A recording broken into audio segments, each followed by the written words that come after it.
سبيل الدموع سبيل مريح محترم حاضرین، سامعین سامعات، نوجوانوں سے متعلق کچھ باتیں آپ حضرات کے سامنے رکھیں. میں انشاءاللہ کوشش کروں گا کہ 10 چیزیں آپ کے سامنے رکھوں.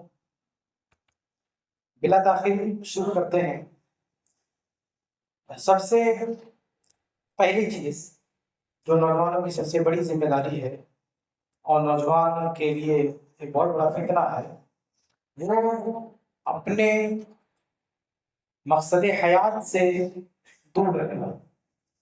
یعنی جس مقصد کے تحت اللہ رب العالمین نے ہمیں پیدا کیا ہے اس مقصد سے غافل رہنا.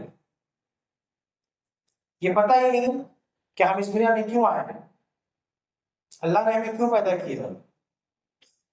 تو یہ جاننا بہت ضروری ہے کیونکہ اس دنیا میں ہم ایسے ہی اچانک نہیں آتے، بلکہ ایک پلان ہے ہمارے لیے اور ایک مشن دے کر ہم کو یہاں پہ بھیجا گیا ہے. وہ مشن کیا ہے؟ اللہ رب العالمین نے قرآن مجید میں ذکر کیا، وَمَا خَلَقْتُ الْجِنَّ وَالْإِنسَ إِلَّا لِيَعْبُدُونِ. ہم نے انسانوں اور جناتوں کو اپنی عبادت کے لیے پیدا کیا. تو سب سے زیادہ توجہ جس چیز پر ہونی چاہیے وہ اللہ تعالیٰ کی عبادت. اسی لیے ہمیں یہاں پہ پیدا کیا گیا اور ہماری وفات کے بعد جب ہم قبر میں جائیں تو پہلا سوال جو ہم سے ہوگا قبر میں پہنچتے یہی کہ تم کس کی عبادت کرتے تھے. یہ مشہور حدیث ہے کہ پہلا سوال ہوگا تمہارا رب ہوگا، تمہارا رب کون ہے. لیکن سنن نبی داؤد کی حدیث میں آپ دیکھیں گے تو پہلے نمبر پر سوال کے الفاظ کیا ہیں؟ ما کنت تعبد، تم عبادت کس کی کرتے تھے.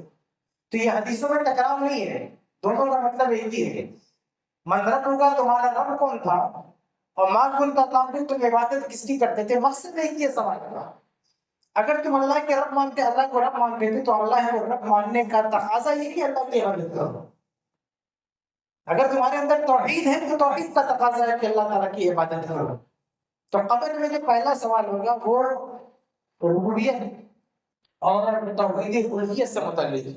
تمہارا رب کون ہے اور پھر توحید ربوبیت کا تقاضا یہ کہ تمہارے اندر توحید الوہیت ہو کہ تم عبادت کس کی کرتے تھے.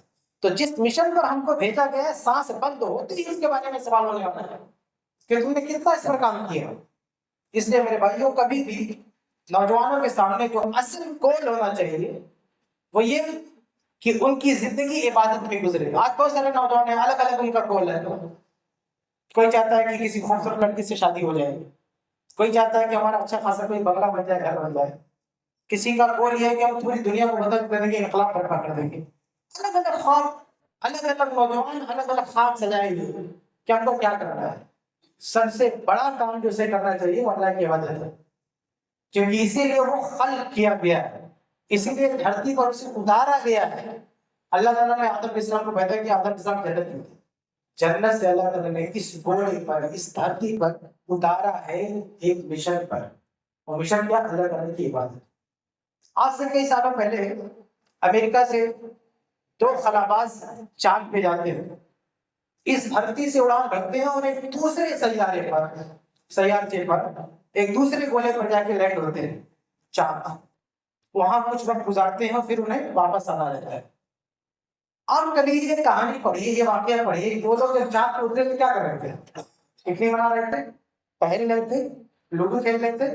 نہیں، وہ ایک مشن پر بھیجے گئے تھے اور انہوں نے ایک سیکنڈ اپنا، ایک منٹ اپنے مشن پہ لگایا. ایک سیکنڈ بھی ضائع نہیں کرنا. اور دھرتی پر جو ناسا کی ٹیم تھی بیٹھ کر ان کو واچ کر رہی تھی، دیکھ رہی تھی کہ وہاں گئے ہیں کیا کر رہے ہیں.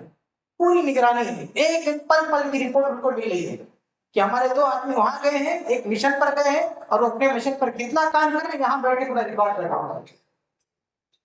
میرے بھائی یہی معاملہ ہمارا ہے. ہم اس دھرتی پر نہیں کہ ہم کو لینڈ کرایا گیا ہے اور ایک مشن پر بھیجا گیا اور ہم اپنے مشن پر کتنا کام کر رہے ہیں پورا رپورٹنگ سسٹم اللہ تعالیٰ کے پاس ہے. فرشتے صبح و شام ہماری رپورٹ بناتے ہیں، فرشتے ہفتہ واری ویکلی رپورٹ ہماری تیار کرتے ہیں. فرشتے ہماری سالانہ رپورٹ تیار کرتے ہیں، جو صبح شام کی رپورٹ ہوتی ہے، فجر کی ایک فرشتوں کی ٹیم آتی ہے آسمان سے، دوسری ٹیم جاتی ہے ہمارا ریکارڈ لے کر یہ بندے نے کیا کیا۔ اصل کی نماز آتی ہے، نماز پڑھ دیتا ہے، فرشتوں کی دوسری ٹیم آ جاتی ہے اور پہلے جو ٹیم ہمارا اعمال ریکارڈ کریں گے وہ چلی جاتی ہے اللہ کے پاس رپورٹ کرتی ہے، اور پچھلی رپورٹ پیر جمعرات کو ہمارے اعمال اللہ کی بارگاہ میں پیش ہوتے ہیں۔ سالانہ رپورٹ شعبان کے مہینے میں ہمارے پاس ہمارے اعمال اللہ کے پاس پیش ہوتے ہیں۔ تو پل پل پر ہمارے پل پل کی خبر، پل پل کی حرکت ریکارڈ کی جا رہی ہے، چاہے ہمارے ایکٹیویٹی ہو، چاہے ہمارے الفاظ ہو۔ قرآن نے کہا فاجل فی القول الا لدیہ رقیب عتید، منہ سے نکلا ہوا ایک ایک ورڈ اللہ کا ریکارڈ ہوتا ہے۔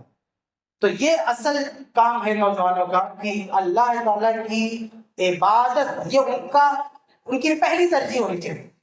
کچھ بھی ہو جائے لیکن اللہ تعالیٰ کی عبادت نہ چھوٹ کے پائے، خاص طور سے 5 وقت کی نماز ہے، اس سے کوئی لاپرواہی نہ ہونے پائے، یہ پہلا مقصد ہے۔ اگر یہ نوجوان کے اندر یہ جذبہ نہیں ہے نوجوان کے اندر تو وہ بہت بڑی غفلت کا شکار ہے میرے بھائی۔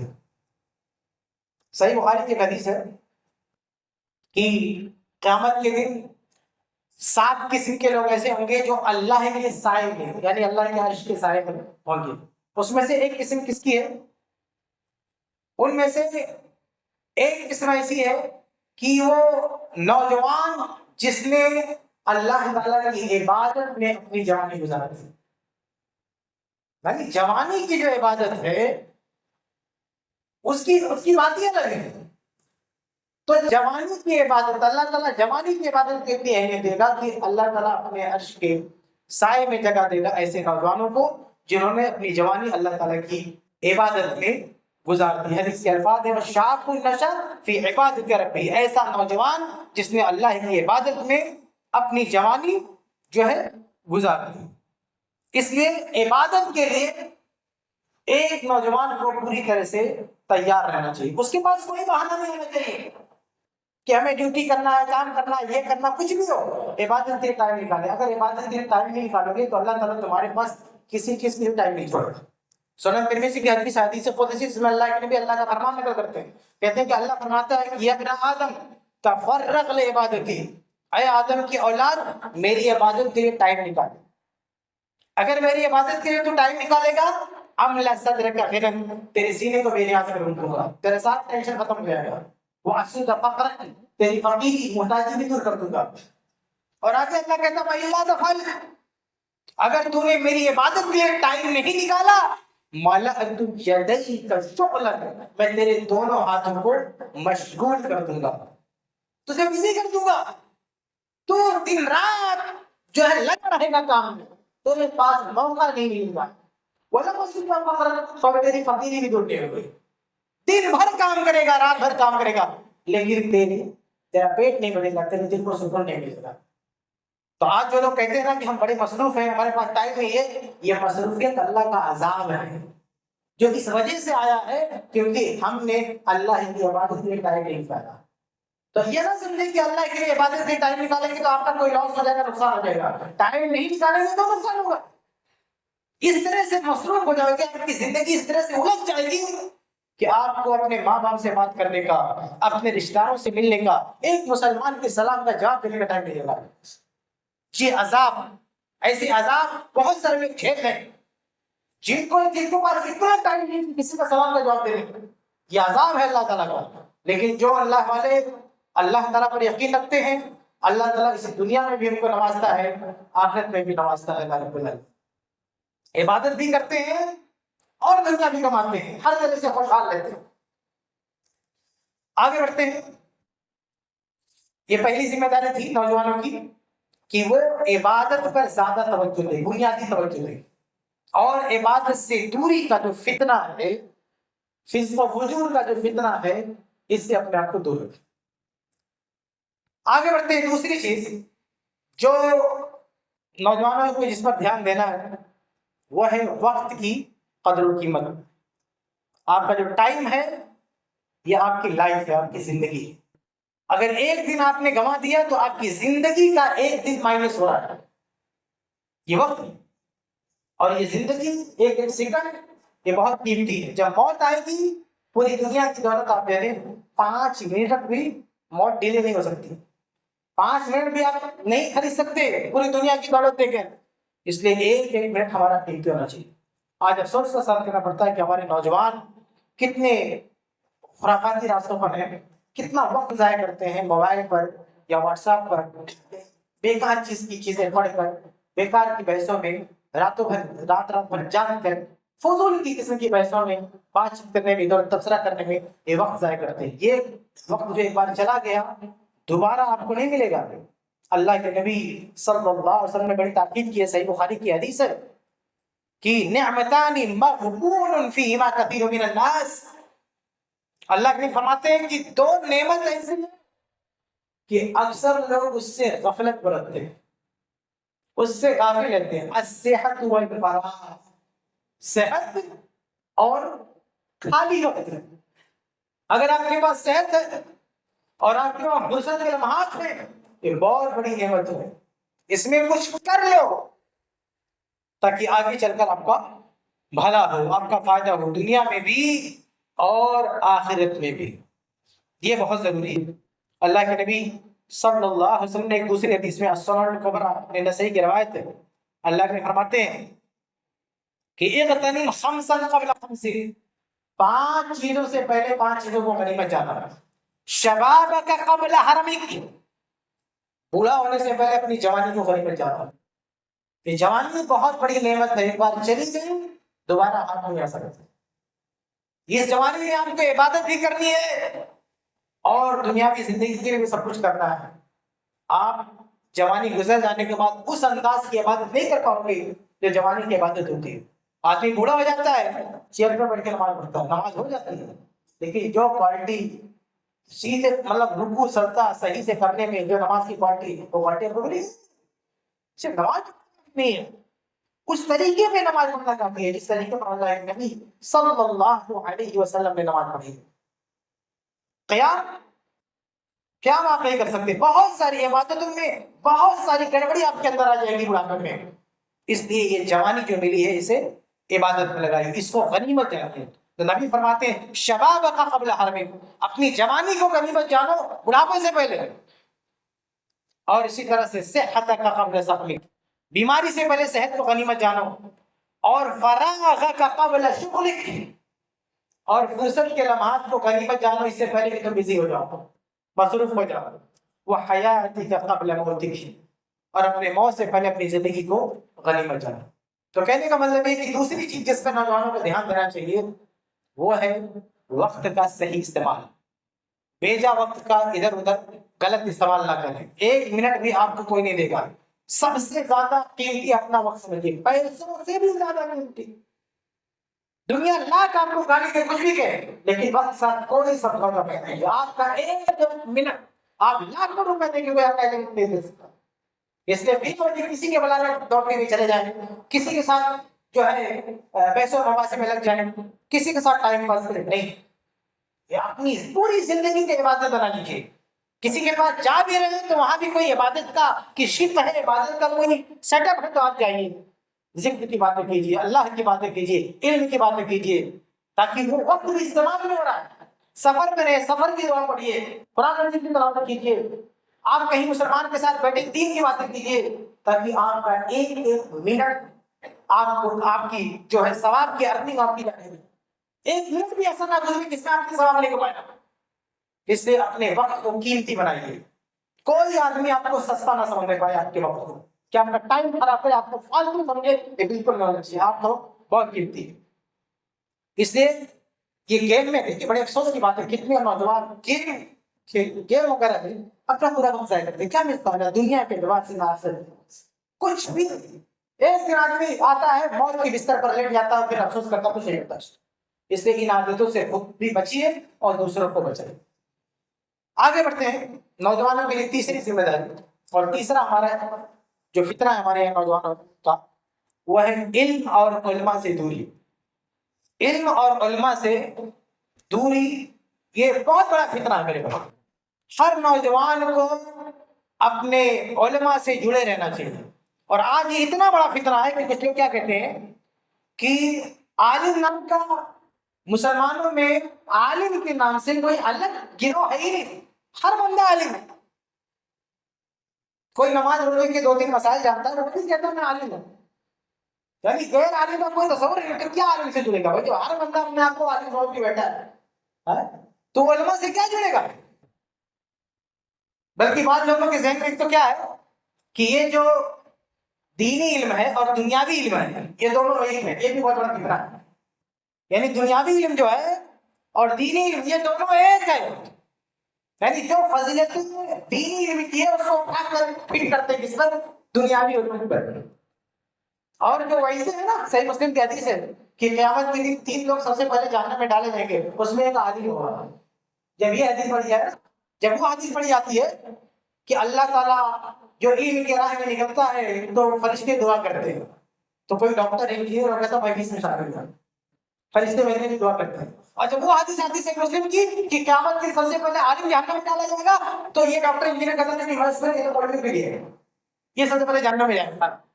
بھئی اگر دینی اور دنیاوی علم ایک ہے تو ہر معاملے میں ایک سمجھے. ایک امام میں عالم مسجد میں عمل کرتا ہو اس کی تنخواہ 10,000 15,000 20,000. ایک ڈاکٹر ہے ہمیں ہائی فائی سے دیجیے. ارے بھائی جب دونوں علم ایک ہے تو یہ بٹوارا کیوں؟ ہاں ایک عالم اگر اپنے کسی علمی خدمت کا پیسہ مانگ لے تو دنیا بھر کی گالیاں، اور ایک ڈاکٹر پیسہ مانگنے کو گالیاں نہیں. ہاں تو جب مطلب پڑا، لینا ہوا، فضیلت لینا ہوا، کریڈٹ لینا ہوا تو ہے، اور جب لعنتیں لینا ہوا تو دونوں کو الگ الگ کر دیا. پیسے کی بات آئی الگ کر دیا.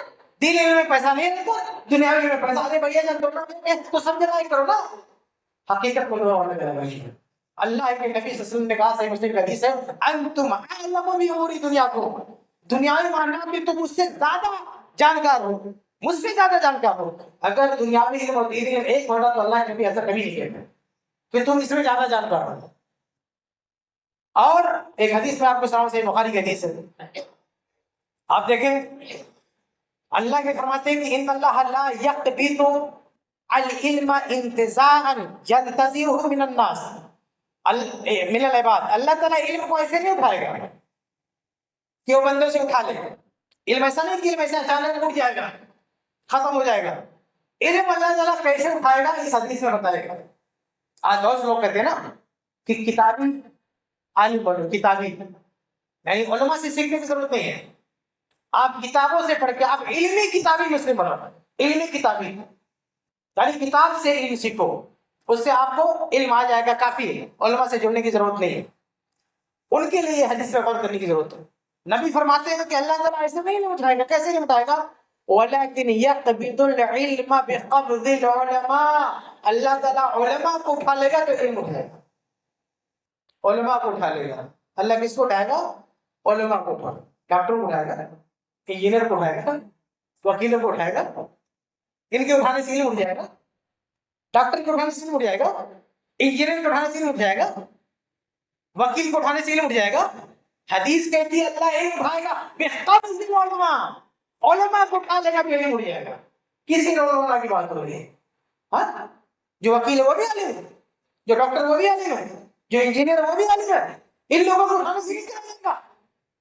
ولیکن بقبض العلماء، اللہ تعالیٰ علماء کو اٹھا لے گا. آگے فَسُئِلُوا وَلَمْ يُبْحَ حَتَّى يُبْقَ عَالِمًا، یہاں تک کہ جب کوئی عالم نہیں بچے گا اتخذ الناس رؤوسا جہالا، لوگ جاہلوں کو اپنا سردار بنا لیں گے، وہی ان کا آقا ہوگا، وہی ان کا امام ہوگا. فَسُئِلُوا، ان سے سوالات کیے جائیں گے. فَأَفْتَوْا بِغَيْرِ عِلْمٍ، یہ بغیر علم کے جواب دیں گے. فَضَلُّوا وَأَضَلُّوا، یہ خود گمراہ ہوں گے، دوسروں کو گمراہ کریں. اس حدیث میں یہ تو نہیں کہا نا کہ اللہ تعالیٰ نہیں اٹھائے گا، قرآن کی نسخے اٹھا لی جائیں گے، صحیح بخاری اٹھا لے گا، لائبریری ختم ہو جائے گی. نہیں، قرآن رہے، صحیح بخاری کتابیں رہیں گی، لیکن قرآن اور صحیح بخاری پڑھنے والے علماء نہیں. کتابی علم، کتابی علم. یہ حدیث سے کہہ رہے ہیں کہ کتابی علم کام نہیں دے گا. حدیث یہ نہیں کہ قرآن اٹھ جائے گا، حدیث بخاری ختم ہو جائے گی، علم ختم ہو جائے. حدیث کہہ رہے ہیں کہ علماء کو اٹھانے سے علم اٹھے گا. اس لیے یہ بہت بڑا فتنہ ہے کہ آدمی کہے کہ میں خود سے جو ہے عالم بن گیا. وہ علماء سے جڑے، علماء سے سیکھے، علماء سے کٹنا یہ بہت بڑا فتنہ ہے. اور میرے بھائیو،